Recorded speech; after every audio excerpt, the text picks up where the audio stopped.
Dr. D-Flo.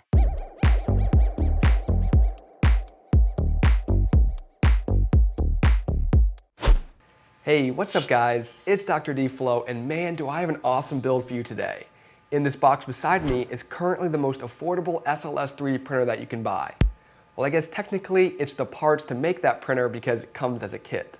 I'm excited to get it unboxed, but first, if you're not familiar with the process of selective laser sintering, or SLS for short, then definitely check out the video I released alongside this one that explains everything you need to know about this unique additive manufacturing technology.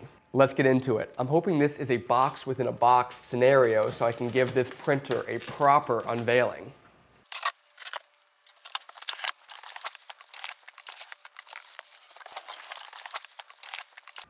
There we go. Still kind of a nondescript box, but if you can read the tape, this is a Sintratec Kit. Now this printer's actually been on the market since 2017, but there's only a couple of videos out on YouTube of it, and I don't know a single person who owns this printer. So why have we not seen more of these printers in the wild? Well, the word affordable that I used in the introduction was definitely a stretch. At $6,000, this kit finds itself in no man's land. It's too expensive for the hobbyist, and because it's a kit, it's too much of a hassle for businesses where time is money and turnkey systems are preferred. Nevertheless, I believe this kit serves a very important educational purpose because I will be able to walk through the components that are found on not just this printer, but also the high-dollar SLS printers that are revolutionizing the manufacturing process. An increasing number of products are being fabricated through this technology, from medical implants to automotive parts. And the more people that understand how this technology works, the better. So this kit was purchased from a company based in Miami, Florida. They're known as 3D Chimera, and they did me right. They included some extra tools to assemble everything, a magnetic parts holder, even though we already have our own, and as well as some surge protection equipment. Now SLS is a little more complicated than the fused fabrication process used by MakerBot's and Creality 3D printers that have infiltrated the household over the years. Lasers, mirrors, and special powder spreaders are required for SLS, and don't worry, we're going to go through all the components. The increased complexity of this build is illustrated by the instruction manual being this thick. Did I mention that the instructions say that this will take 4 days to build? From looking at the instructions, I decided to divide this build up into 4 assemblies/sections. First up, we will build the enclosure, next the powder handling components, then the heating sources, and finally the assembly that Sintratec refers to as the hat, which contains the optics, laser, and brains behind the operation. Just to be clear, this video is not meant to be a step-by-step guide for putting together this kit. If you purchase the kit, then you will receive a manual that will be far more detailed than I could ever be. Also, I don't want to create content that would allow you to reverse engineer the Sintratec kit without purchasing it, because that would obviously hurt the company. And while $6,000 is expensive, it's still awesome that Sintratec released a kit at this price point because literally no other company is doing this. So this video will be part time-lapse to speed through the boring parts and part live commentary to talk about the important components. Let's start with building the enclosure. The enclosure and most of the whole printer is constructed out of aluminum extrusion. The aluminum extrusion frame will be filled with thick insulation because thermal management is critical for SLS printing. We will discuss this in more detail when we install the heating elements, but during the printing process, the powder is kept just below its melting point, and the energy from the laser is just enough to make the powder melt. If the temperature inside of the enclosure is off by even a couple of degrees, then the powder will either fail to fuse or will fuse in unwanted areas depending on if the temperature is too low or too high, respectively. All right, so we have the glass installed, and now it's time to add some insulation.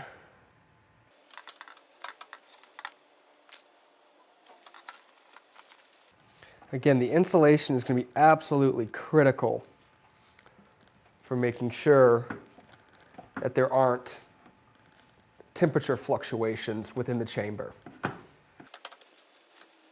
It'll also save us a lot of money because SLS printers are power hogs.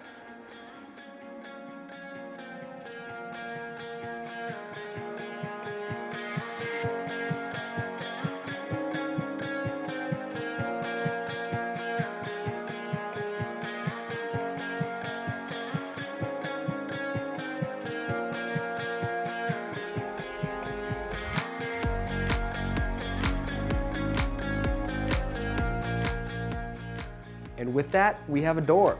It's a fancy door, but it took a while. I'm starting to think that that 4-day prediction's probably spot on. It's time to do the rest of the enclosure.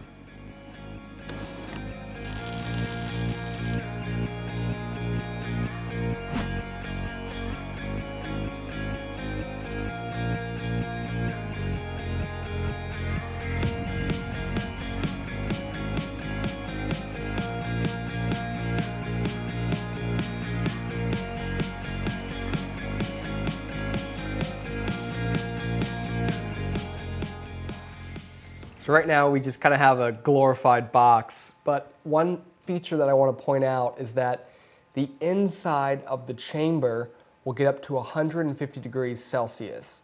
And so to prevent the heat from leaving the chamber, and going through the aluminum extrusion to the outside world, because, obviously aluminum extrusion conducts heat really well, there's actually these plastic washers that are on either side of the sheet metal. So that's going to keep, hopefully, most of the heat inside the chamber and not conducting away through the aluminum extrusion. Those insulating washers are a simple thing to add, but they should do a great job at keeping this chamber at a constant temperature. Now it's time to install the door and finish up the outside of the chamber.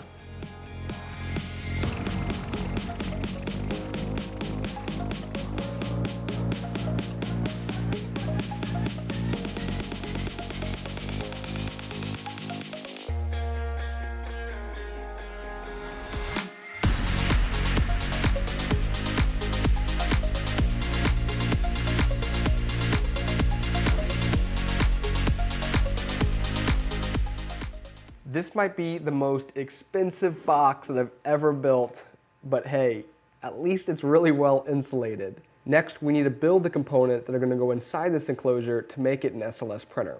Now that's going to be a separate assembly, so we can put the enclosure to the side for now.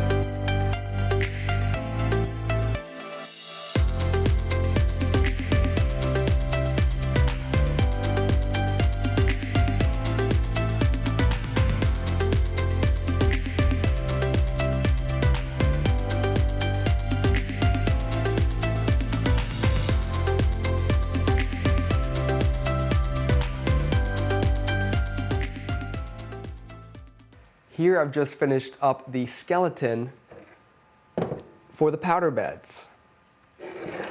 As a reminder, SLS printing uses powder instead of filament or resin. A laser melts the pattern in a defined geometry, and then a new layer of powder is swept over the sintered layer, with this sequence of events repeating until the print is finished. This process requires two separate bins.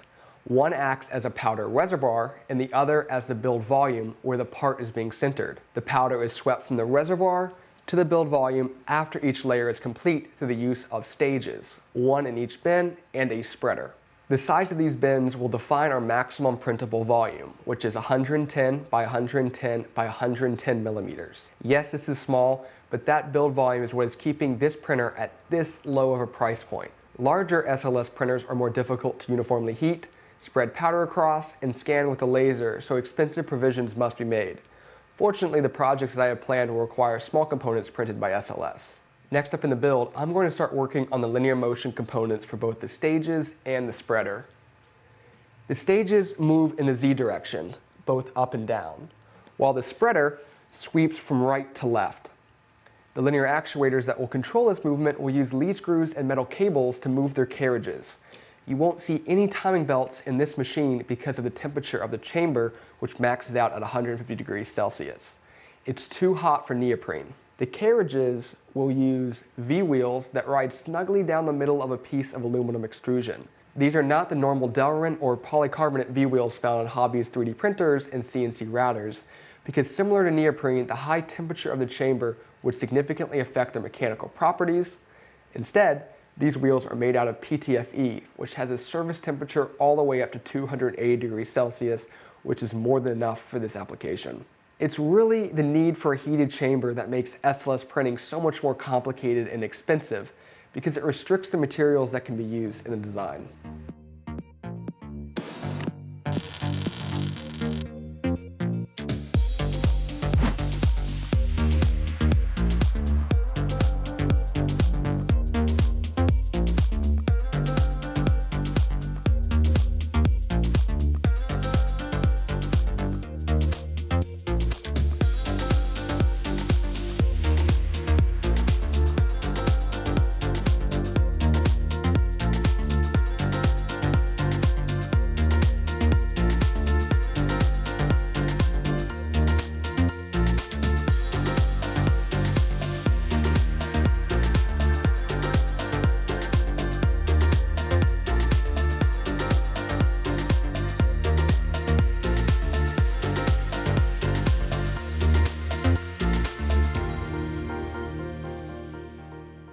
So I just finished installing the spreader, and you can see it moves back and forth.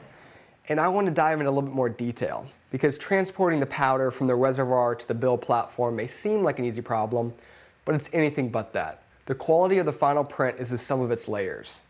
If the powder is spread uniformly each time, then robust and consistent parts can be printed. If there are voids and clumps in the powder layer, then your parts will suffer. Researchers have spent many years designing blades that deposit a thin layer of powder on the build volume. Some SLS printers have even deployed more sophisticated powder spreaders such as counter-rotating rollers, which function as their name suggests. The roller rotates in the opposite direction that it is traversing. It's been shown that this counter-rotation stimulates the powder and increases its flowability. The point I'm trying to make is that the design of the spreader, whether it is a blade or a counter-rotating roller, has been a serious design consideration for 3D printers. For this reason, it's kind of disappointing that the Sintratec uses this ordinary piece of aluminum, no special geometry, nothing. Even worse, on the edge that's going to spread the powder, there was like a witness mark from the cutting process, which I had to file out. Again, this seems like another cost-saving measure, and this printer is designed for sintering nylon powder, and fortunately for us, nylon powder has good flowability and likes to be spread out into a uniform layer. I bring this up not to put the design down, I've actually been having a lot of fun building it, but they do advertise this printer as an open materials platform, and with that spreader, any material that's less than ideal is not going to work very well. But fortunately, since we're building it, it wouldn't be that hard to upgrade it with a different spreader. We're now going to work on the back of the machine to install the actuators that are going to move the stages up and down.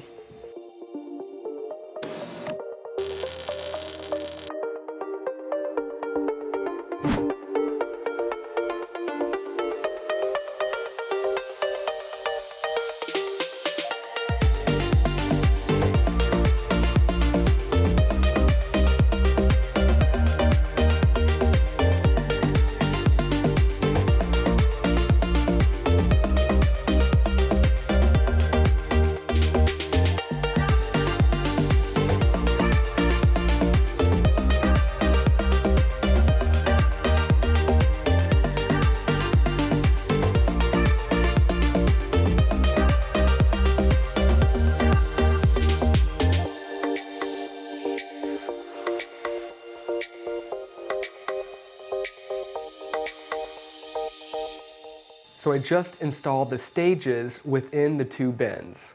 During the printing process, the stages will move in opposite directions, with the reservoir stage moving upward to supply more powder and the build volume stage moving downward to allow the part to grow in the Z direction. When I was working on the bins, I was curious as to how the powder was going to be kept inside of them, because the stages have to move, and where there is movement, there are gaps. To plug those holes, Sintratec used what they are calling thermoseal fabric. This fabric seals the space around the perimeter of the stages and the opening for where the stages connect outside to their actuators. The fabric slides easily along the sheet metal, and I really like the simplicity of this solution. The instructions have the heating coil being installed before finishing off the actuators for the stages. So let's go into a little bit more detail about heating. With the Sintratec SLS printer, there are 3 important temperatures. The first is the temperature of the chamber, which, as I mentioned previously, will be 150 degrees Celsius when printing nylon. The chamber will be heated by this large coil installed on the back of the machine and regulated by thermistors. The second temperature is found at the surface of the build volume, which will be just under the melting point of nylon. Nylon melts at approximately 178 degrees. The surface temperature is regulated by infrared lamps. This is a separate assembly that we will get into a little bit later. The third and final temperature that the powder will experience is a temperature increase when hit by the laser, which will be in excess of 180 degrees. Perhaps you're wondering, why not simplify the design of this printer and just use a more powerful laser that can melt room temperature nylon? Well, the rapid heating of many polymers will cause them to warp. If you have experience with any other type of 3D printing, you'll be all too familiar with how warping can ruin your final dimensions of your part. Also, the uniform heating of the chamber will drive moisture out of the powder, which improves the sintering process. I will continue to talk about the heating process when I work on the lamps because it's just so critical for the success of SLS prints.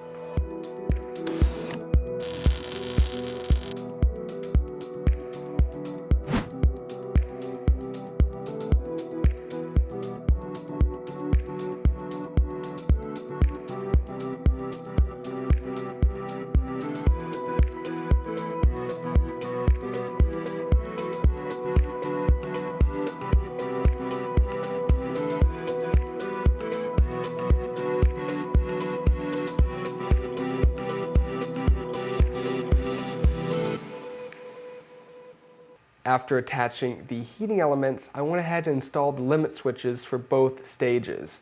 Now each stage has two limit switches, one at the top of the travel and one at the bottom of the travel. Now these are reed switches, and they form a closed circuit when a magnet is brought into close proximity to them. I have the top and bottom reed switches connected to my multimeter, and my multimeter will beep when they are continuous, when they are connected, when they're closed. So if I bring the stage up, continuity, and if we bring the stage to the bottom of its travel, we have continuity there as well. As you can tell from this demonstration, the reed switches are normally open. For limit switches, I prefer a normally closed configuration because with the normally open, you don't know if there's a problem with the limit switch until it's too late, you have a crash. It's much safer to do normally closed. However, these reed switches are fully enclosed, so we don't have to worry about the powder getting inside of them and messing up the internals. Now there's also reed switches for the spreader, both at the min and the max. I'm going to tidy up these wires, then we get to work on the lamp assembly, which is going to keep that top layer of powder on the build volume hotter so it's easier to sinter. So I got a little ahead of myself and forgot to add the overflow bin. When the powder spreader moves the powder from the reservoir to the build volume, excess powder will be scooped into this bin over here. I also installed two M8 threaded rods which will translate the stages up and down. While these threaded rods look to be in great shape, I personally would have preferred a lead screw because of the higher precision and reduced wobble that comes with this superior design. And really the price difference for a lead screw is budget dust when compared to the $6,000 asking price. This example fits the overall build experience thus far.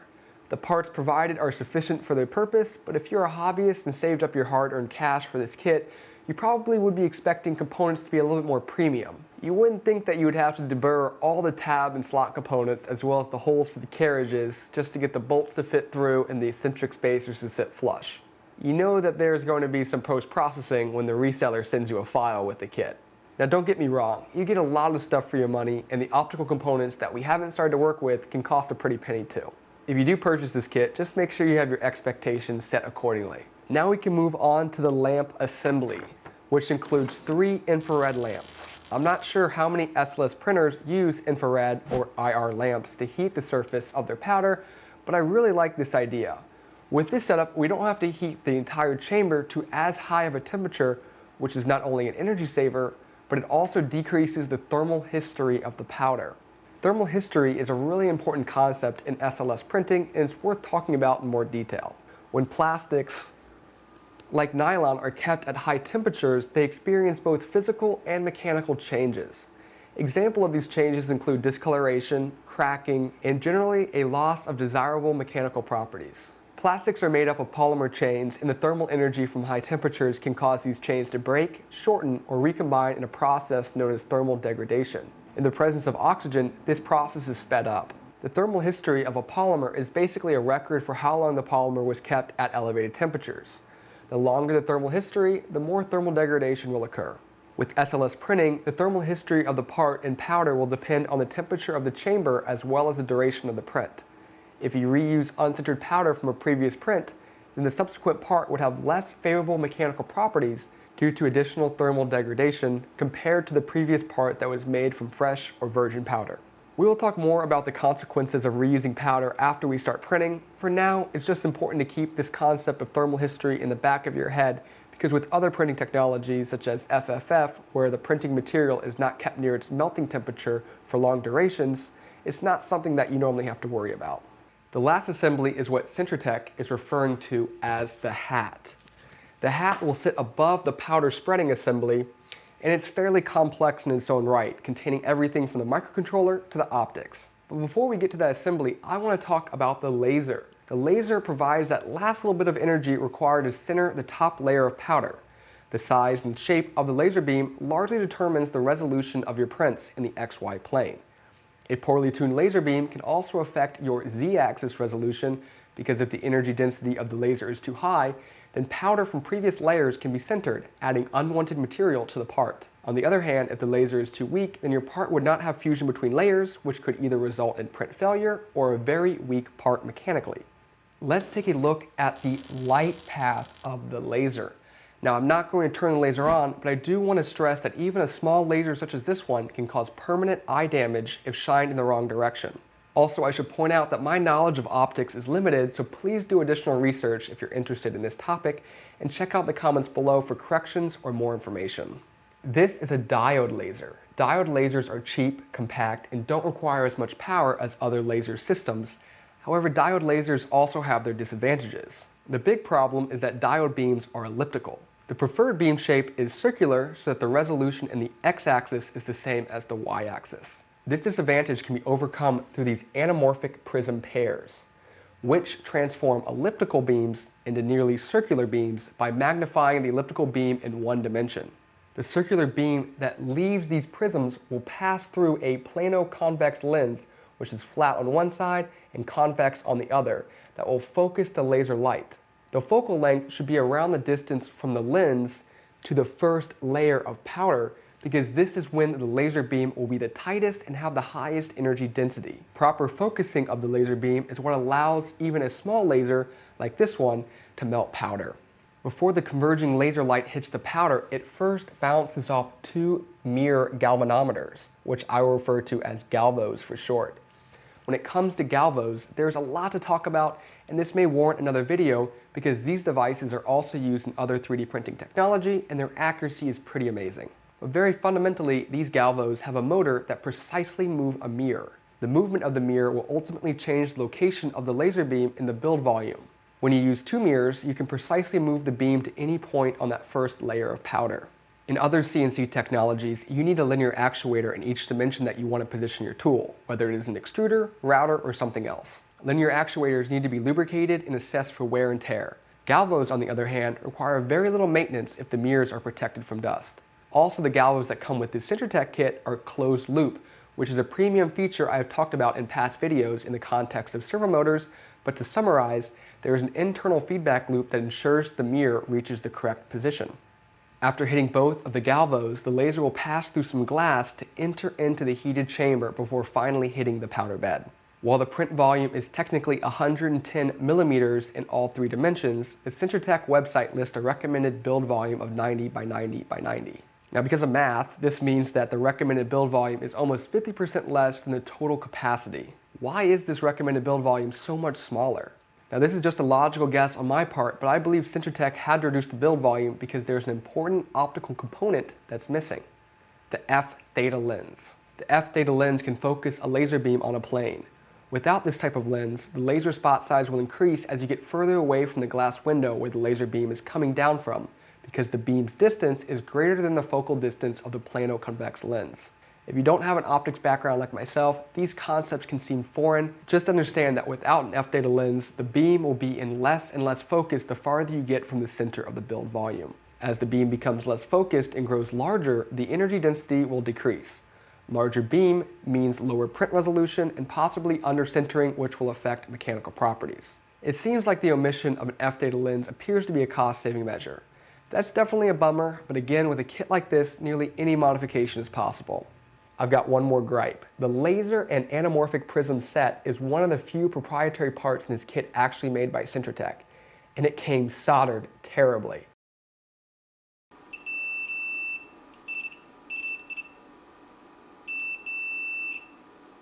There was continuity between the positive and negative leads, so if I were to plug this in, the laser would have been fried.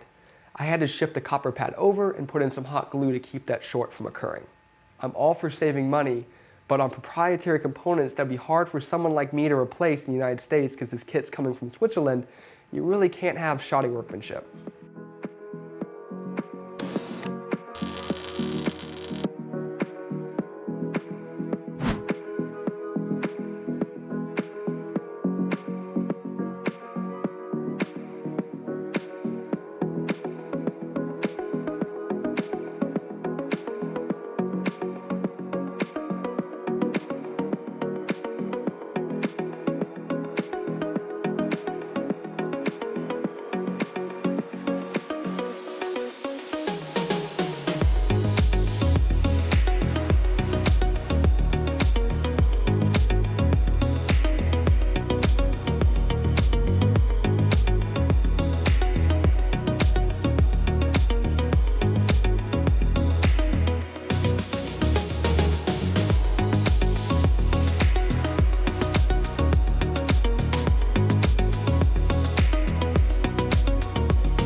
So I just installed the steel cabling that's going to move the spreader back and forth. Remember, we can't use timing belt for this application because the chamber is going to be too hot. This printer uses 3 stepper motors. The first 2 are for the build volume and reservoir stages respectively, and the final one is for that pulley that's moving the steel cabling to translate the spreader back and forth.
Believe it or not, but by far the easiest part of the whole build was the wiring. All the wires were of sufficient length and terminated with the appropriate connector. Let's go over all of the different electrical components that we have here. There are 3 separate PCBs mounted in the hat.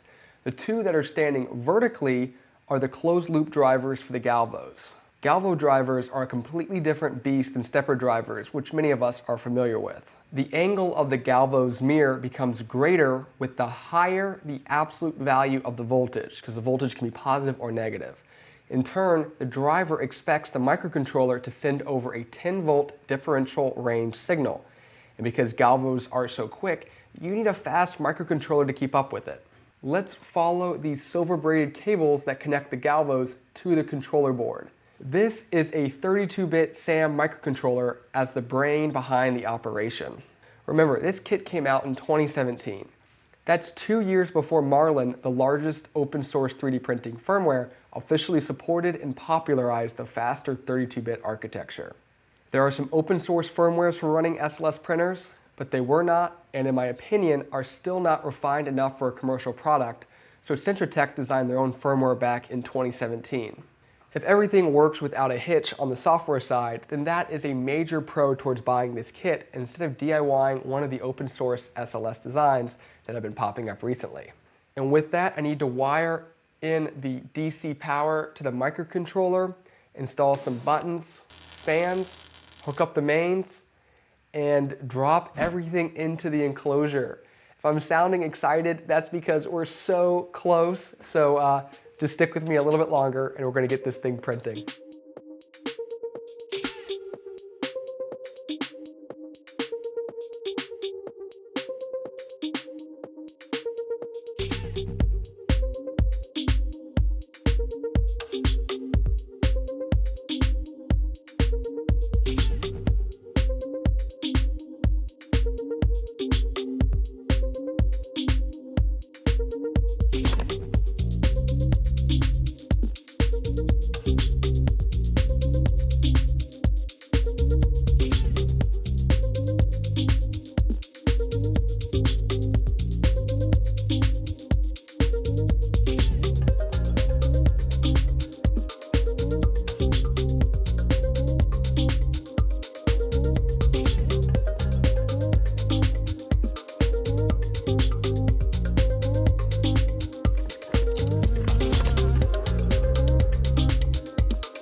Wiring the mains was super easy because Sintratec provided this awesome wire harness, which provided power to both of the DC power supplies as well as to the microcontroller.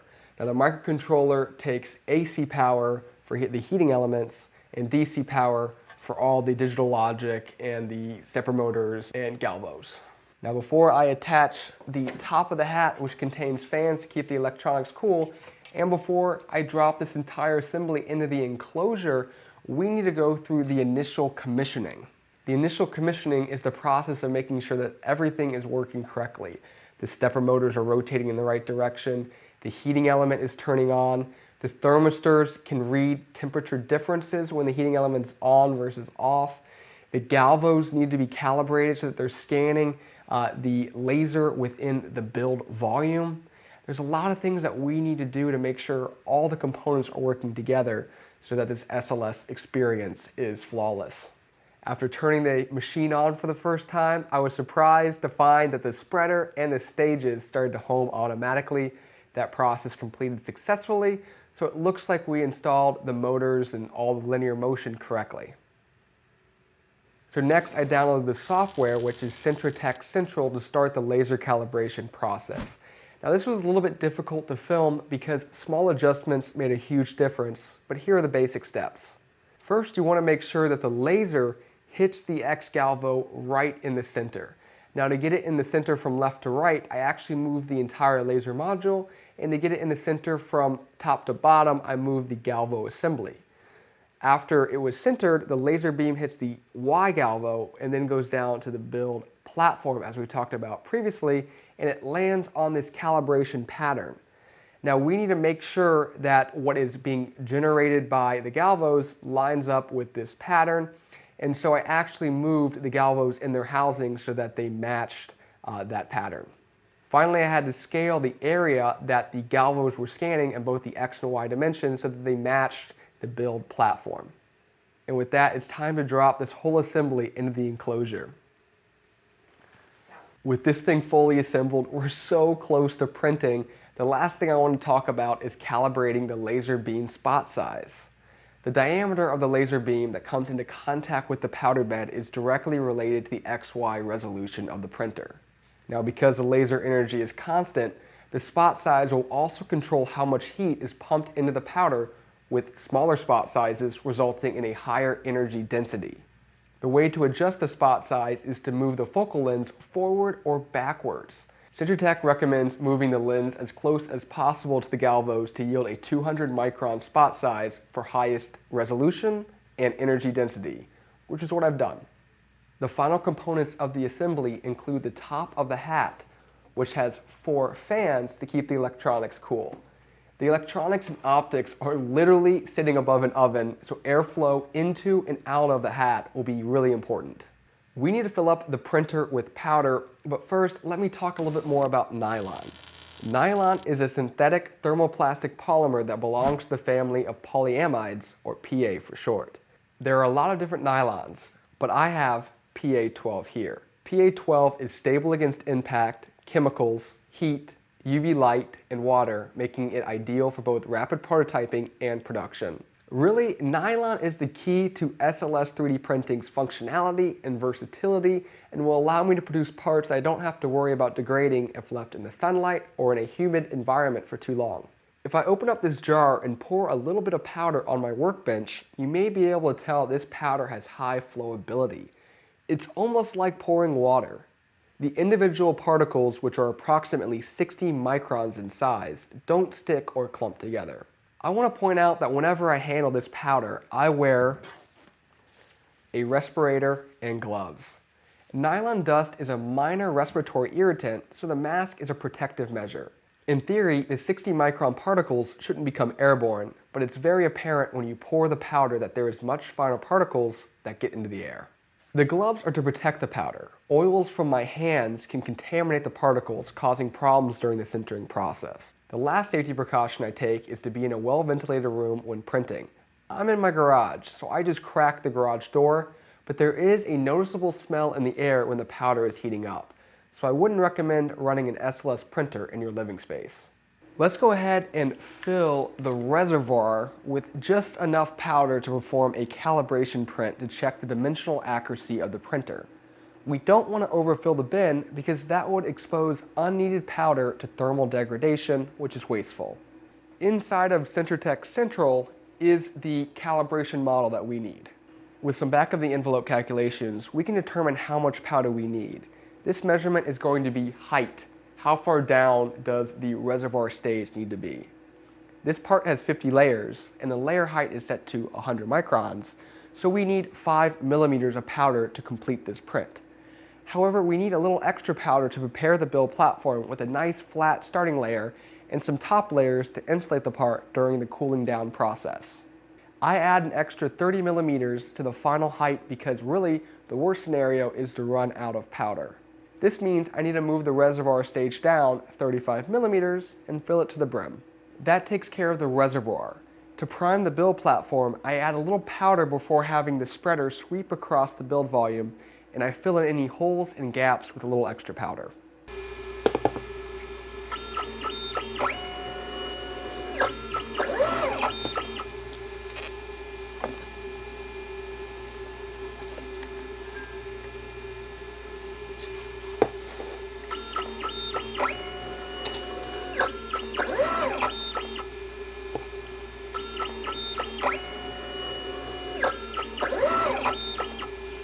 And that's it. I don't have to adjust any parameters because I'm using Sintratec's validated powder in the preloaded calibration model.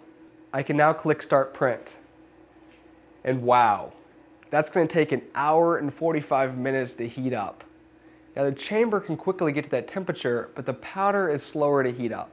It's very important that the powder is at a uniform temperature, in this case 140 degrees Celsius, so that there are no hot spots that will spontaneously melt and no cold spots that won't sinter when hit with the laser. The heated chamber also bakes out any water in the nylon. Nylon is hygroscopic, meaning it is able to absorb a lot of water from the air under normal conditions. This is especially problematic when printing nylon as a filament through an FFF 3D printer, but that won't be a problem with this heated chamber on the SLS printer. SLS is definitely slow to get going from preparing the powder bed to waiting for the heat up process, but our patience should be rewarded.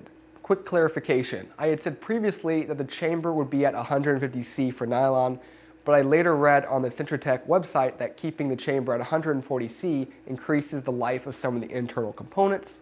I'm not sure what components would benefit from that 10C difference, but for now, I'll just follow along with this preset profile.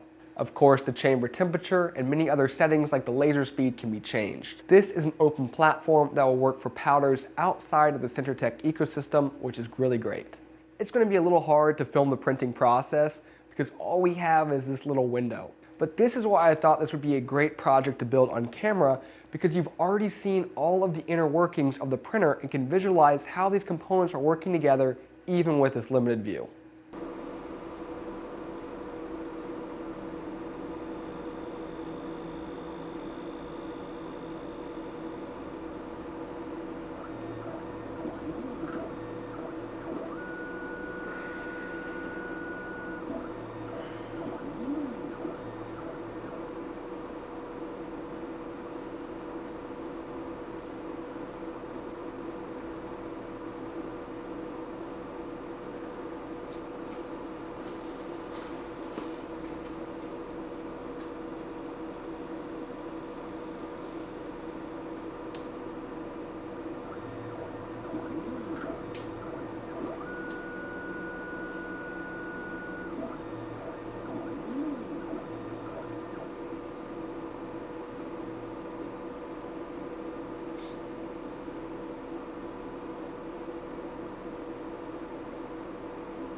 Man, look at that laser raster across the platform. It may look like there are multiple laser beams, but that is just your eyes playing tricks on you. Those galvos are moving the beam so quickly, it just looks like there's multiple lasers working together. Notice how the powder isn't melting into a puddle, but instead looks leathery. This is what we want because a puddle can't be controlled. The powder particles within the laser spot are melting very briefly and then cooling down into this metastable state. There's actually a lot of science behind controlling the polymer melt, but just know this whole process has been optimized to be very precise. Selective laser sintering is a bit of a misnomer because sintering is when two particles fuse below their melting point, and in most SLS printers, there is a spectrum of both sintering and melting of the powder. If you look really closely, then you can see a small line forming in the middle of the layer. That is from that mark in the spreader that I guess I wasn't completely able to get rid of. At a later date, I will make a new spreader on my mill. Now you may see the heat lamps flickering. They are changing intensity to bring the surface temperature of the powder to 170°C, just the right temperature for the laser to sinter at. This process will continue for another 40 layers or so. The part will then be encased in a couple layers of hot powder before the chamber heating turns off. This allows the part to cool down more slowly and evenly to prevent warping. In some ways, SLS is slow because you have to wait for the chamber to heat up and cool down, but did you see how quickly the lasers scan across the surface? Printing only one part that only takes up a small amount of the cross-sectional build area is not the correct approach. You want to print as many parts as possible in the build volume. We will talk about nesting parts in the build volume before our next print, but this print is finally done, so let's see how it did. We can raise the build volume up to get easier access to the part and the surrounding powder. I haven't finished my powder collection system yet, so I'm just scooping the extra powder out with a little measuring spoon. This whole post-processing powder removal step will be optimized in the future. I've seen people using bead blasters and tumblers to quickly remove excess powder. I might stick with a vacuum and a brush for cost-saving reasons. Wow, the texture on this part is really awesome. It's almost impossible to discern the layers. Just from a visual standpoint, you might be able to tell why a part printed off an SLS printer is very marketable. Let's check the dimensional accuracy of our calibration print. It should be 40 millimeters in the X and 40 millimeters in the Y. That is pretty close for a first print, and error appears to be about the same in both dimensions. The Z-axis is even closer to its true value of 5 millimeters. Inside the software, we can compensate for these dimensional inaccuracies by applying small scaling factors. Now, I would reprint this calibration part after making those digital adjustments, but it's kind of a waste of powder, so I'm going to start printing models that better showcase this technology, and I can take dimensions off those components to check for accuracy. Speaking of powder waste, let's talk about recyclability. Unless you are printing a cube the size of the build volume, you will always have some powder left over that has been heated for as long as your previous print. SLS powder is expensive at $160 per kilo, so being able to use this leftover powder again would be great for the wallet. Unfortunately, you can't just stick this powder back into the reservoir and start another print. As we discussed previously, this powder has undergone some amount of thermal degradation and as a result does not want to flow as well as fresh powder. Less flowability means that it's harder to get that uniform layer of powder. Also, used powder is more likely to aggregate and needs to be passed through a sieve to remove chunks of powder. Now that you've seen the printing process, just think about how a big chunk of powder would tear through a thin uniform layer of powder, messing up our layer height. I ordered a 200 micron sieve, which should get rid of most of the chunks and hopefully won't clog too easily. But that hasn't come in yet, so I will just save this used powder for later, and I'm going to continue with fresh powder. As I mentioned, the most cost-effective way to run a SLS printer is to fill the build volume with multiple parts through a process known as nesting. While build orientation within the build volume is extremely flexible with SLS because the powder from the previous layer will support all the overhangs, there are still several guidelines you should follow to minimize print failure. What does print failure look like on an SLS printer? Typically it occurs when the part curls off the build volume and gets hit by the powder spreader. Here I was printing a lattice structure which was just outside that 90 by 90 by 90 recommended build volume. One of the corners must have been in a cold spot because the laser energy caused that corner to warp and lift off. The powder spreader quickly made contact with it, dragging it across the build area, scarring the adjacent part. At that point, you pretty much have to end the print. This leads us to the first rule of thumb for nesting. Keep your parts as close to the center as possible. This is where the powder temperature will be the most uniform and the laser spot size will be the tightest. The next recommendation is to position parts in order to evenly spread out the thermal energy through the build volume. Take this pyramid for an example. The tendency may be to place the pyramid upright. However, in this orientation, the laser is going to have to spend much longer scanning the bottom layers of the pyramid compared to the top layers. Those bottom layers run the risk of off-target sintering of powder beneath them because you're pumping so much energy into them. Also, that excess energy could cause warping and curling of those layers. If I click the optimal part orientation button, the software flips the pyramid sideways. Now the longest plane is in the Z-axis, which is better, but we still have quite a big surface area here in the middle. I would probably print this pyramid at a 45-degree angle. The Smart Orientation button only takes into consideration the model that is highlighted, so it's not very useful when you're printing multiple parts. Let's say I wanted to print a group of 6 army men. When printed at the same starting height, their bases form a large cross-sectional area. A better way to set up this nested print would be to flip over every other army man, or move them up and down into different planes. Just remember that the slowest part of the print is spreading a new layer and heating it with the IR lamps. So I guess that leaves us with 2 tips. The first is to minimize cross-sectional area of sintered material in each layer, and the second is to minimize the number of layers to decrease print times. Those 2 tips can be at odds with each other, because usually decreasing one increases the other. That was just a quick introduction to setting up prints for SLS. I wanted to share this different approach to arranging models because it's not as intuitive as placing the largest flat surface of a part on the build platform like you would do with FFF or other additive manufacturing technologies. SLS is very unique in the way that the powder supports the growing part. So I'm over here at my plasma table and I've been itching to make something useful with this printer, and I have just the part. To mount my HCP plasma torch to my CNC table, I've been using a PLA holder. However, the humidity from the water table as well as the UV radiation from the plasma has made this holder extremely brittle. It's even cracking.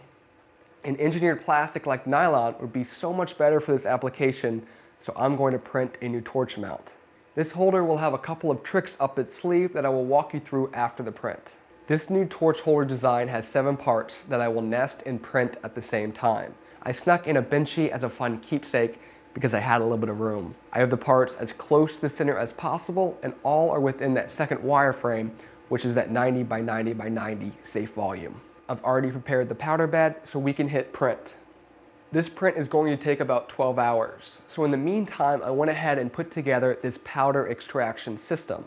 It's basically just a cyclone separator that is attached to my vacuum. This separator will remove the nylon powder from the air before it has the chance to clog the filter in my vacuum. The powder will collect in this basin, which is a great way to store it and prevent it from getting contaminated. Now, the process of sucking up the nylon particles through a long plastic hose generates a lot of static electricity. Without a way to safely discharge this energy, I would get zapped if I touched the frame of the printer because it's grounded. Not only does this hurt, but it also has the potential to damage electrical components in the printer. So I wrapped bare copper wire around the hose and grounded it. This has worked wonders and I haven't been shocked yet.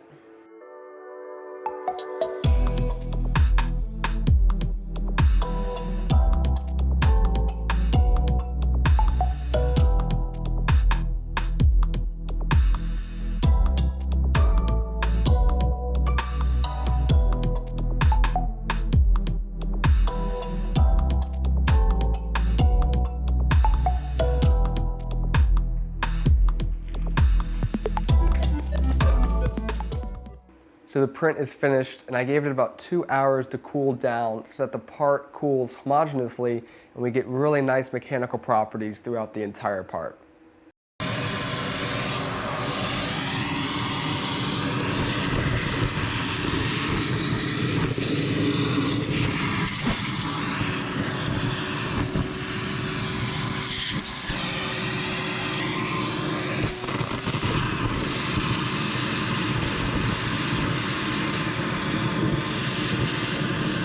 After sucking up that excess material, I will transfer the powder cake, which is the part and all the powder still stuck to it, to a secondary bin where I will use a nylon brush and these metal tools to get the rest of the powder off the part.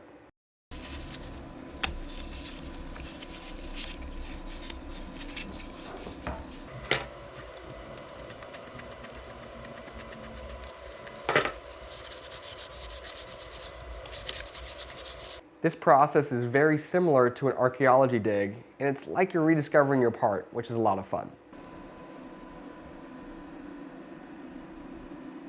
I finished the depowdering process with a blast of compressed air. Man, the text on the torch mount's face is super crisp. As you can read, it says SMART on the top, has a minimalistic Dr. D-Flo logo in the middle, followed by the words MAG on the bottom with a little picture of a magnet. This text is extruded 1 millimeter from the surface of the part, so I hope you can start to appreciate the resolution of this printer. We'll talk more about what this text means a little bit later. These two components have holes on almost all of their faces, which I'm going to use to insert some threaded inserts with the use of my soldering iron. So when I modeled these holes, I put a slight taper on them so the heat inserts go in straight. So unfortunately, these are M4 inserts, and I don't have an M4 tool for my soldering iron, so I'm going to use one size smaller. It'll still work fine.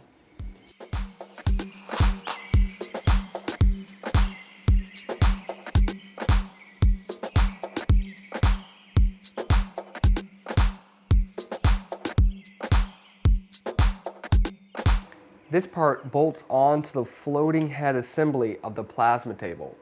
If you're new to my channel, then check out my plasma cutting playlist to learn about the floating head and other CNC plasma concepts.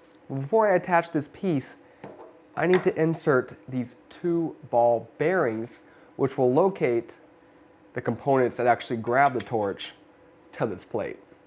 This will make more sense in a second. Now the ball bearings have an M4 threaded hole on one of their sides, which allows me to attach them to this piece.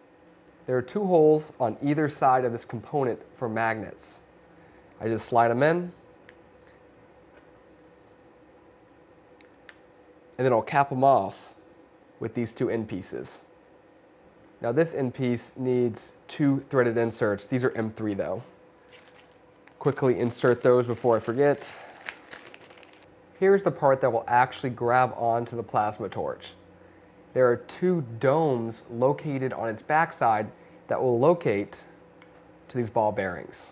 And there are 2 more holes on the top and bottom for magnets, and that's what keeps this piece attached to that one. Magnetic torch mount. We will cap both ends as well to keep those magnets in there. And now these 2 pieces should stick together, which they do. And because of those ball bearings, the components don't rotate. It's going to hold the torch straight. It takes about 30 pounds of force to separate these 2 components, which should be strong enough that I can still touch the torch off materials and use that initial height sensing, but weak enough that if the torch sideswipes apart, that it'll be able to break off without the torch breaking. So that takes care of the magnet part of this assembly. Now the smart part comes from incorporating this limit switch on the back of the component that mounts to the floating head. Now this just bolts on up here. So the piece that grabs onto the torch, when it comes together with the piece that mounts to the floating head, it presses the limit switch button. If the torch were to fall off, the limit switch would be untriggered, which would alert the microcontroller to halt all motion and cut power to the torch, which will be a great safety feature. So that's kind of why I included that little smart word in the logo. So it's a little bit of a bulky limit switch, but what's cool about it is that it's waterproof and super rugged, so it's going to be great for the plasma cutting application. The last part of the assembly is to attach these 2 cables. This will keep the torch mount part from falling too far away from the floating head. Depending on your plasma table setup, this could be important if you don't want your torch to drop too far, which that could break it as well. In my application, not as important, but just wanted to throw those in there.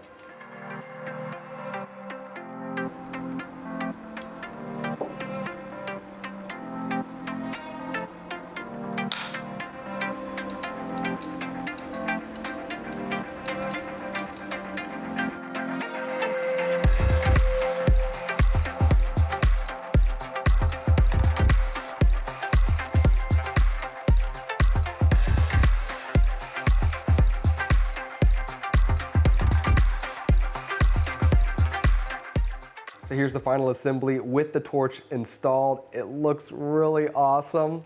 The fit's great. The rougher surface of the parts does a great job of gripping the smooth surface of the torch, which is awesome.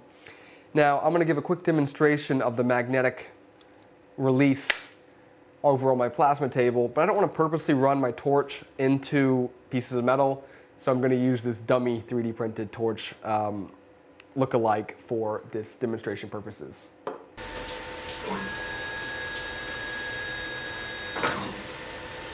That worked like a charm. As soon as the torch sideswiped the metal plate, it popped off and the microcontroller sensed a change in the limit switch's state, so it stopped moving. Now you couldn't tell with this demonstration, but the way I have everything wired, when the torch falls off, the trigger would be cut, ceasing the plasma stream.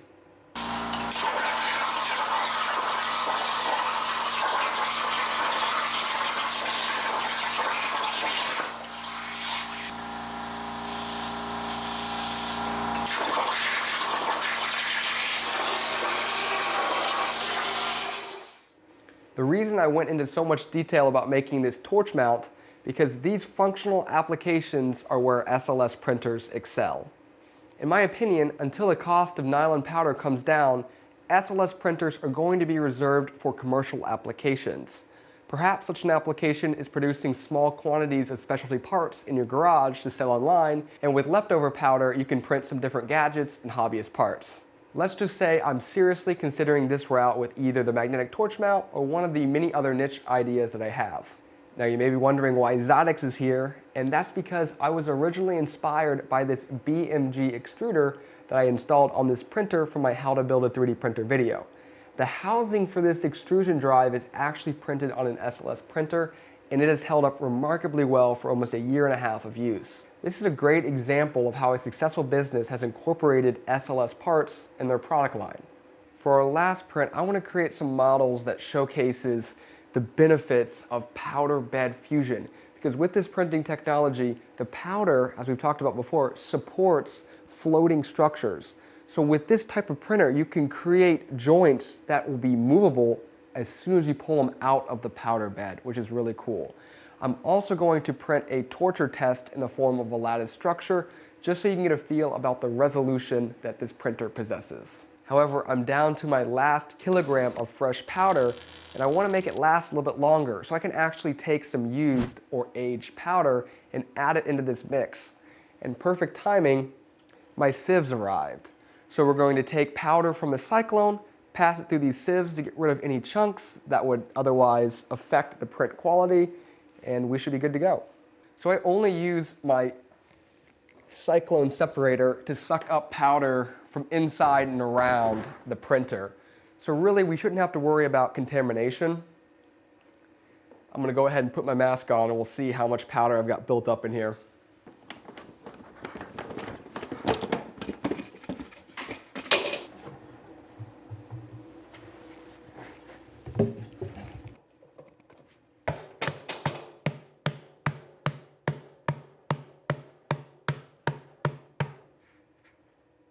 Not too much.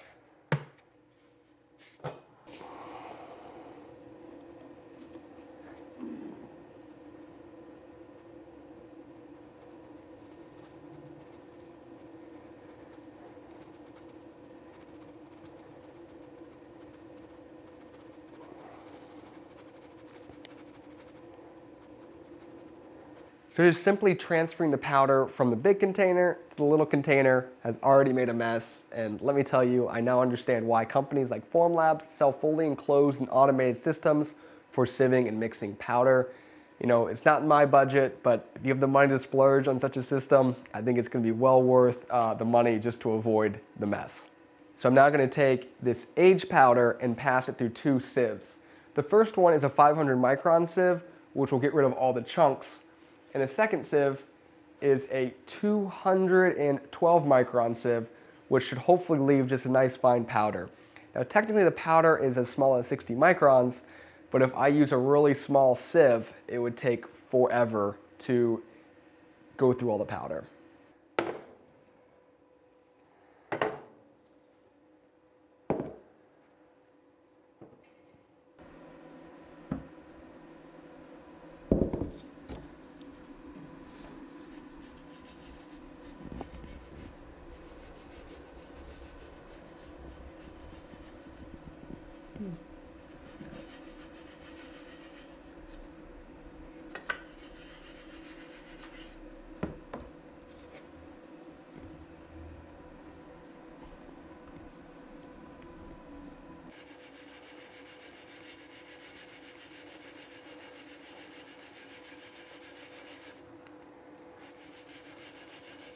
So I separated the two sieves. On the left is the 500 micron sieve with the larger pore size, and it has all the really big, almost pebble-like powder that's, you know, kind of loosely fused together. This powder was probably really close to where that part was being printed.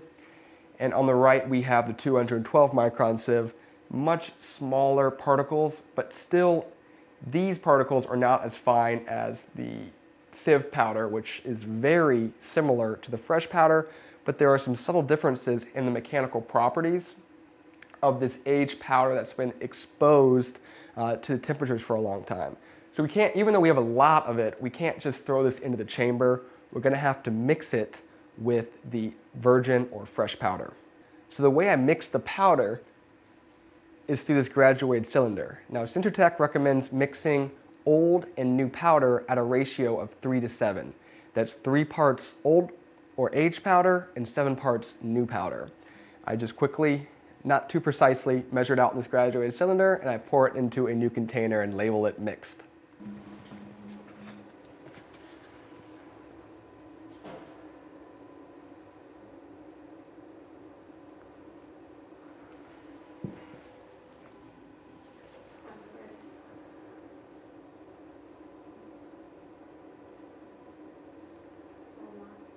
Oh.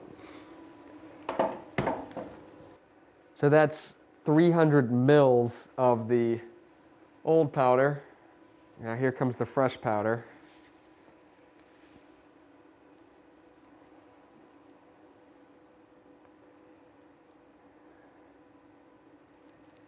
Now obviously you don't want to spill this on the table because that kind of defeats the purpose of making it last longer by mixing it with old powder.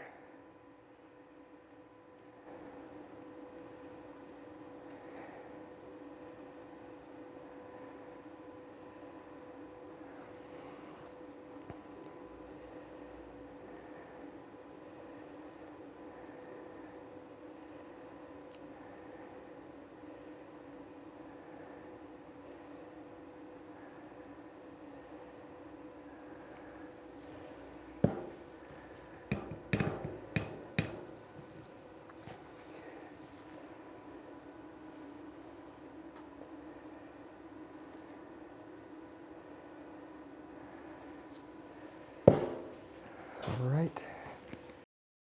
So it'll take 2 graduated cylinders to fill up one of these containers.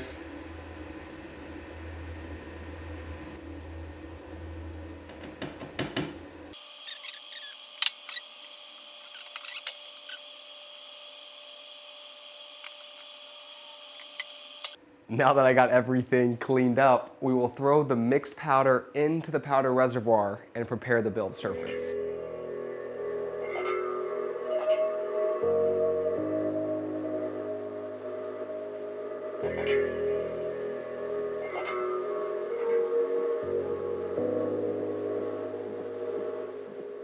In addition to a little ball and socket joint and the lattice, I'm printing some fun widgets, including a 2-way screw and 2 bearings. I also threw a spring in there to show off the mechanical properties of nylon, which might surprise you.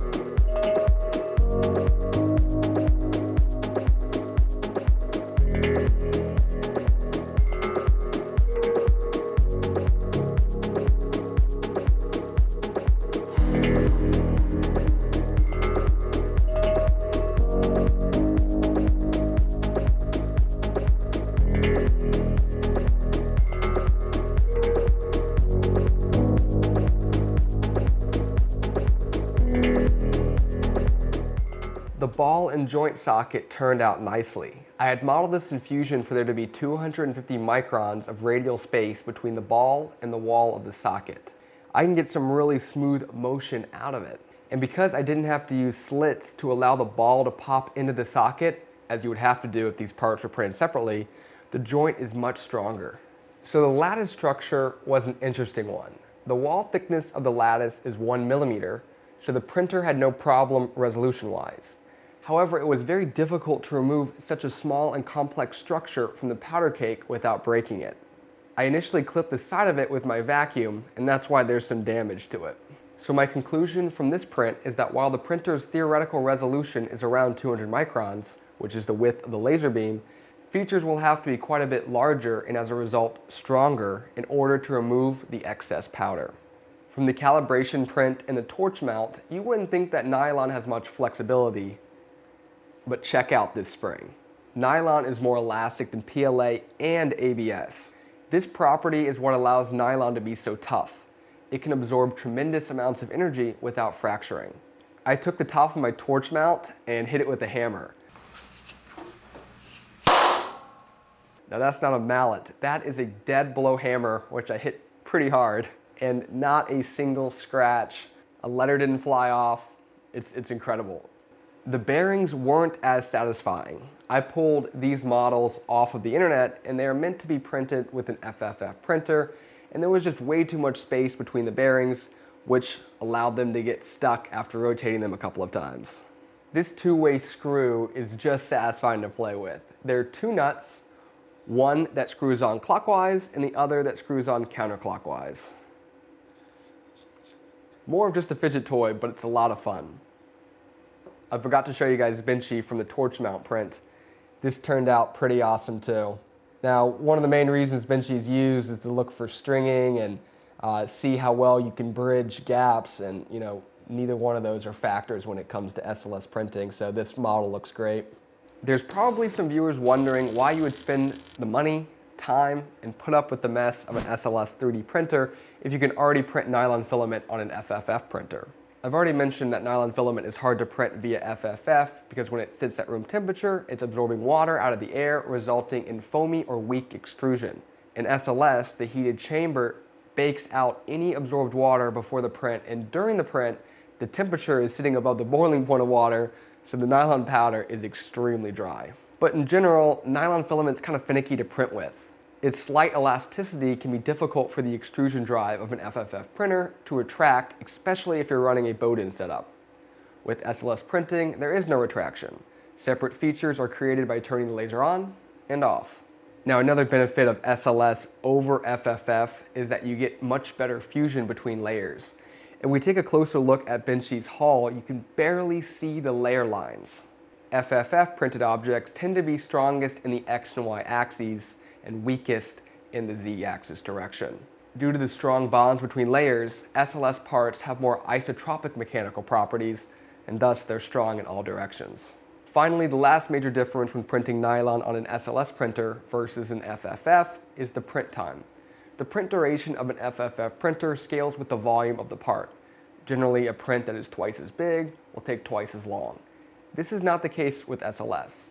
Because the laser is able to scan across the powder bed at such high speeds, the powder spreading action is the only time-consuming part. Therefore, printing only scales with part height.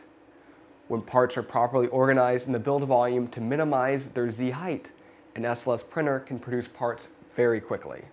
I don't want to be too rosy because it seems like for each of the benefits of printing with powder, there's also a drawback. Perhaps the two biggest drawbacks are the mess and the small build volume. These problems can be solved by purchasing very expensive printers with large print beds and powder removal stations, but those are not really options for those on a budget. So I'm going to focus in on the one complaint I have with this hobbyist class printer after completing a couple of prints. I've found the non-uniform powder temperature during the printing process to be a problem. You can't print parts near the edge because these regions are either too hot or cold, and as we saw earlier, there's a strong likelihood that the part will curl up and hit the powder spreader. Because powder still has to occupy these edges, there's always a lot of wasted powder after each print. If you're trying to make a product with this printer, then your material costs are going to be about twice that of what they should be because of this powder waste. I also noticed that some of my prints, even when printed within the safe zone, came out slightly warped. This occurred even after allowing the printer to properly heat up and cool down while using the prescribed printing parameters for this powder. But it only happened every now and then, which makes it difficult to troubleshoot. This led me to the conclusion that this was also probably a result of non-uniform powder heating. Now, I expect this would be a problem for all DIY and budget SLS kits because the thermal control of the powder is very complicated and will require multiple heating elements and thermistors throughout the chamber to monitor for temperature fluctuations, which would be expensive and difficult to build outside of a factory setting. To end this video on a good note, let's quickly summarize what we accomplished here. We built an SLS printer in my garage that is capable of producing absolutely stunning parts out of a performance plastic. This is accomplished through a set of optics that can scan a laser beam across a layer of powder and a powder handling system that can sweep thin layers of powder over previous layers. Pretty spectacular, and I'm so excited with the way it turned out. If you enjoyed this additive manufacturing content, then definitely get subscribed because this printer is probably not even going to be the craziest thing I build this year. I have enough linear rail to build a roller coaster and enough motors to power a small village. A lot of exciting content coming up, so I'll catch you guys in the next one.